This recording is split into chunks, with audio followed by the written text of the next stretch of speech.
Hey, what's up, everybody? Larry Dingleberry back at it again, this time bringing you an inside look at the 1.8 PTS.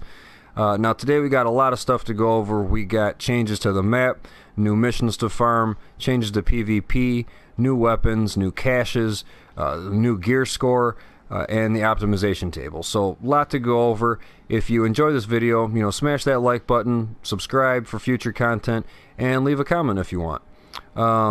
So let's get right into it. First off, we should probably check out the map and see what has changed here. Doesn't look like a lot, but really it is a big thing. We got a new safe house here, Camp Clinton, that you have to unlock. Do a small side mission and then you get access to this. And when you do, you also gain access to these 3 resistance missions, as well as the West Side Piers alert. Now, resistance is basically zombie mode for Division. As you can see there, difficulty endless. It's just wave after wave, gets harder and harder, and you get more and more stuff. It's awesome way of farming, really fun. Now, I'm sure a lot of you have heard about the aircraft carrier, so there it is. And I'm glad that they gave us that one as well as a couple more, so that it's not just like, well, here's one and, have fun with it. They actually, gave us a few different maps to do it on, so I'm pretty cool with that. I'm excited for that. Now, the West Side Piers alert. Hostile forces occasionally attempt to access the Shade network to track agents or equipment. Prevent them from gaining access to the secure system. So basically, just some computer terminal out there somewhere, and you got to go through a few waves of people. They're trying to get to it, you're trying to get to it, and they're trying to hack it. You can't let them. Pretty straightforward, pretty fun, and a pretty good way of farming as well. You get a lot of drops out of both of these game modes here. So that's about that for PvE. Now for PvP, if you haven't heard anything about it, I might do a video on the change to the Dark Zone. Now, it's not a huge thing, but if you go manhunt now, okay, you now have a place somewhere marked on the map that you go and end your manhunt. So, in turn, you're not really going to be looking for any other players. They're going to be waiting for you at that point, because the only way to take off your manhunt is to go to that point and turn it off. There's no more timer, anything like that, as far as what I've played. So, when you show up to the point, be ready, because people are going to be sitting there waiting for you, and not like before when everyone's running from the manhunt guys, or vice versa, whatever. I think it's pretty cool. It's a cool thing, but like I said, it's kind of make you a big target for anybody else running around. I've played it a few times, and by the time you get to manhunt 5, there's 10 people, 15 people sitting there waiting for you, and you got to have a pretty good team to take them down. Again, I might do a little bit of gameplay or something, showing that, but that'll be on a later date. So, other than that, for PvP, we can go over here, and this just makes me feel good inside. I just like this. Straight up PvP section of the base of operations. Cut dry, awesome. I mean, this is cool. And when you go to this here, you can go to Last Stand or Skirmish. Skirmish mode is the 4-on-4 teams, basically a team deathmatch. Whoever gets the kill count high faster is the winner. I mean, real straightforward. It's pretty fun. It's a lot tougher than you think. Some of these people on here have some awesome builds, and right now it's really hard to play on this server. I think just because there's not a lot of people on it. But every time you try to get into Skirmish or Last Stand, you only got a few people in there. In Skirmish, it's been like 1v4 or 2v4, and people keep joining and backing out and everything. So again, I hope it's just something with the amount of people on the server and not the server itself, because that would be a bummer if this went live and they had all kinds of problems like back in 1.4 or something. We don't need any repeats of that stuff. So anyways, go over to the weapons here and check these guys out, because it's pretty cool. If you are a marksman, you're going to really like this. We got 2 marksmen that go hand in hand with each other. As you can see here, if you have the Devil and the Heal at the same time equipped, you get the Devil's Heal talent, which is both weapons gain the Fire and Fury talents, and the buff durations are increased by 15 seconds.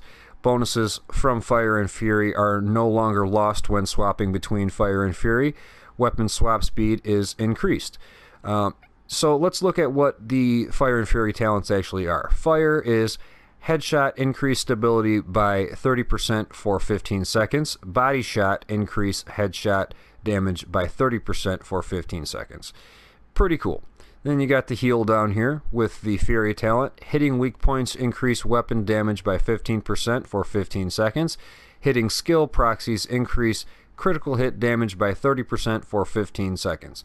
So this is going to be pretty cool for you guys that like, Deadeye or Sentry, something like that. I can see something like this being something right up your alley. For me, my personal gameplay, I really like this weapon, the House.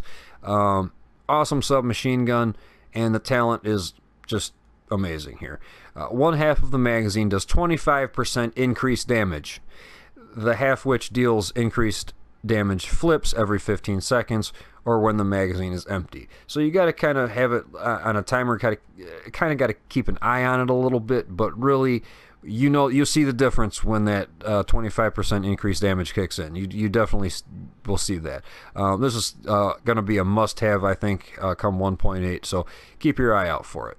As well as this, the big Alejandro. I see a big nerf coming for this. Unfortunately, I really hope that they just do something with the actual damage on the weapon and leave everything else alone. We finally got a weapon that's over 1,000 RPM, and with mods and everything, that's going to be a laser beam. Especially being a light machine gun, having a big mag, that's going to be awesome. Now, the only thing is it's a little overpowered as of now. Cover shooter. Every bullet fired at an enemy from cover increases weapon damage by 0.5%, up to 50%. Huge. The bonus lasts for 10 seconds, so not that long, but getting a kill with this weapon while in cover resets the duration. The bonus damage is canceled by reloading, swapping weapons, or exiting combat. So if you're in cover and you get a kill and then you get another kill, I mean, you got that damage going big time, and with that 50% increase, you can really shred some people, especially going over 1,000 RPM. So maybe they'll just knock the damage down a little bit on the weapon so that when this kicks in, it's not quite as strong. I don't know really what to say. I just know that they're probably not going to leave this as is. If they do, well, everybody better look out, because this is going to be the next big thing. But if not, it's still going to be awesome, regardless. Now, real quick, we'll take a look at some caches here, because there's some new stuff going on with that. In the Dark Zone, you have bounty sealed caches now for taking down people in Manhunt. Awesome. Another incentive to go after those guys, right? And then you also get caches now for completing Manhunts. This is awesome. Before it was not like that at all. It was just kind of, see how long you could last, right? And then wear down the timer. Now, like I said before, when you go in there and you got to get to that checkpoint to turn off your manhunt, this is pretty cool. Along with this here, we have the West Side Pier cache. That game mode itself gives you its own cache. Nice. I don't know what this is. If you know what this is, leave a comment, let me know. I have not got one during gameplay. I've been playing this PTS for a little bit now, and I have not got one of these. I don't know if I'm missing something, or if it's just such a rare drop. I don't know. But it's a WSP exotic cache. Has 4 exotic items in it. Now, it doesn't say West Side Pier exotic cache. It's just WSP exotic cache. So maybe that's it, but I really don't know. I haven't got one in game. I just got it from the vendor since I get them for free. But I will be also doing a video on all these up here. Just want to throw that out there. Opening up all of these classified caches here just to show you guys what is in store to come. Kind of give you a heads up and see what you might like to grab. So with that out of the way, let's go over to the optimization table over here. This is going to be epic. I absolutely love this. Optimization is absolutely what it says. Literally optimizing it as much as you can. Every single thing that you can make go up, it goes up. The gear score, the armor, the roll, I mean, everything starts going up. As you can see here, everything that has the little green lines next to it is fully optimized. It's as high as it can go, compared to, say, this piece that now you have the little arrows and it shows you, what's going to go up. It does cost 50 Division Tech and 250,000 credits per roll, and as it sits now, to optimize a piece, you're looking at least 10 rolls, if not maybe 15 to 20 rolls. And the only reason I say that is because a lot of the stats and things on it you'll max out very quickly, but if you have something with, like, say, low armor, it only goes up a couple points every time you re-roll it. So it is going to be pretty expensive if you want to get that armor cap and things like that. It doesn't typically pan out so that it's all optimized all at the same time. There's always something lagging behind that you got to kind of work towards a little more. So stack that Division Tech. That's all I can say. I just think it's really awesome that now you can go from the recalibration and just swap out, whatever you don't like on the piece. Swap it to stamina, some skill power, and then go over here and optimize it and max it out as much as the piece can hold. The build that I have on now, without giving away too much, as you can see, all the armor is completely maxed out. Everything on each piece is maxed out, and the weapons are maxed out as well. You can max out the weapons just the same. The weapon gear score now are 286. Well, it really depends on how optimized they are. That's the thing. Gear score is going to be doing a complete change. There's not going to be just that static 256 at all. If you can see looking around here, you got a 286, we got a 284, we got a 290, we got a 290, 273, all depending on how optimized their gear is. That's basically all that's showing. My gear score is 291, so everything I have from the weapons, the pistol, and all the pieces are 100% optimized, and it is amazing. This build is awesome. I'll definitely be doing a Nomad build because I think this is going to be one of the new things that people are going to be flocking to this as soon as they get their hands on it.